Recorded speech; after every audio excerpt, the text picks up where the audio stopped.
के कश्मीर पहुंचते ही मौलानाओं में मचा हड़कंप, पाकिस्तान का बढ़ गया बीपी। कश्मीर में ऐसे दहाड़े योगी कट्टरपंथियों की निकल गई हवा। कांग्रेस को बता दिया देश की सबसे बड़ी समस्या। योगी ने पलट दिया जम्मू कश्मीर का चुनाव। घाटी में दौड़े बुलडोजर, विपक्षी पार्टियों ने कर दिया सरेंडर। जम्मू कश्मीर की हिंदू बेल्ट वाली 40 सीटों पर योगी ने दिखाया दम। जी, जम्मू कश्मीर के रामगढ़ विधानसभा क्षेत्र में एक जनसभा को संबोधित करने पहुंचे उत्तर प्रदेश के मुख्यमंत्री योगी आदित्यनाथ ने समा ही बांध दिया।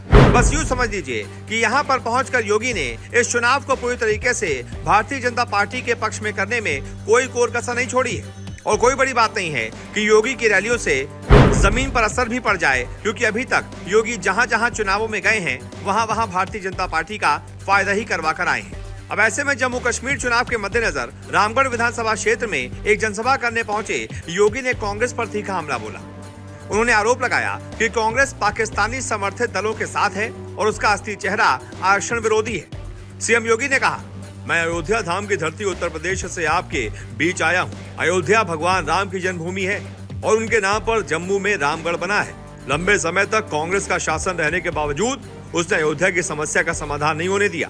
आप सबने मोदी जी पर विश्वास किया और 500 वर्षों की अयोध्या की समस्या ऐसे हल हुई जैसे कोई समस्या थी ही नहीं। सीएम योगी यहीं पर नहीं रुके, उन्होंने कांग्रेस का नाम ही समस्या बता दिया और बीजेपी का नाम समाधान बता दिया।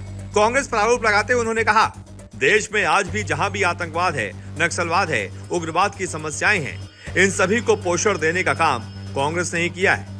कांग्रेस ने हिंदुओं को कमजोर करने का काम किया है। जब केंद्र में कांग्रेस की सरकार थी और जम्मू कश्मीर में उसकी समर्थित सरकारें थीं, तब यहाँ जो घटनाएं होती थी वो किसी से छुपी नहीं है। यानी कुल मिलाकर कांग्रेस की पोल खोल कर रख दी है सीएम योगी ने। आपको बता दें, जम्मू कश्मीर से धारा 370 हटाने के बाद ये पहले ऐसे चुनाव हैं जो लोकतांत्रिक तरीके से हो रहे हैं और जिसमें भारतीय जनता पार्टी को जीत की एक बहुत बड़ी उम्मीद है, क्योंकि उन्होंने सालों से जम्मू कश्मीर के लिए नासूर बने हुए आर्टिकल 370A को हटा दिया। 5 अगस्त 2019 का ये फैसला आने वाले वक्त में बहुत सालों तक याद रखा जाएगा। एक ऐसा ऐतिहासिक फैसला था जो आज तक की सरकारें नहीं ले पाई थी। पिछली सरकारों में किस तरीके से जम्मू कश्मीर के हालात होते थे किसी से छुपा नहीं है।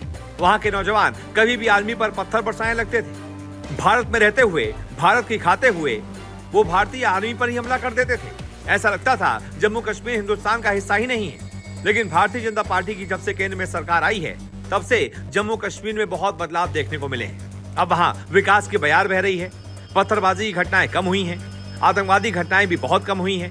वहाँ के लोग भी चाहते हैं कि यहाँ पर विकास हो और वहाँ के लोग भी अब धीमे धीमे खुद को हिंदुस्तान का एक अहम नागरिक मानने लगे हैं। ये सब कुछ प्रधानमंत्री मोदी और भारतीय जनता पार्टी की केंद्र सरकार की सोच की वजह से ही हो पाया है। यहीं पर पहुंचे योगी आदित्यनाथ ने कांग्रेस की जमकर पोल खोली है। अब ऐसे में आप बताइए, सीएम योगी की जनसभा का क्या भारतीय जनता पार्टी को फायदा मिलेगा?